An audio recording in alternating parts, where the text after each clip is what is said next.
Guys, so this is Ate Dap. So, ano daw dapat ang paano maging isang effective na nani, yaya, o ganyan.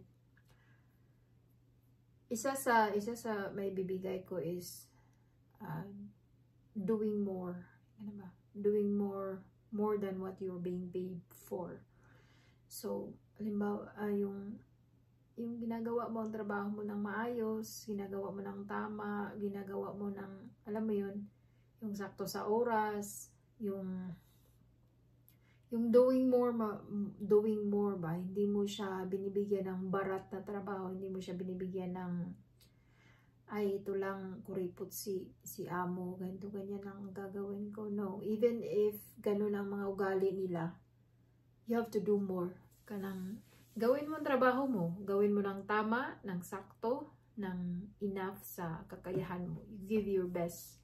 Importante siya, it's because, hindi lang siya, because you will never be paid for more than what you're going to do. Hindi ka, makikita nila yun eh. It's just, ganun talaga, ang time will come na they will see it, they will see your value, they will see how good you are, they will see how nice you are na, yun, marirealize nila talaga, mapapansin nila. Tapos, then it will just happen. It will run smoothly at home, inside the house, and then, yun, sila, yung parang, magiging generous din sila sa'yo, magiging kind sila sa'yo, and then, yun, magiging smooth ang trabaho mo. If you're going to do, if you give your best, if you give your, alam mo yun, yung, dahil trabaho mo, it's not just, you're not going to do it because you are being paid, but you're going to do it, it's because it is your job, and that is your function, and that is your,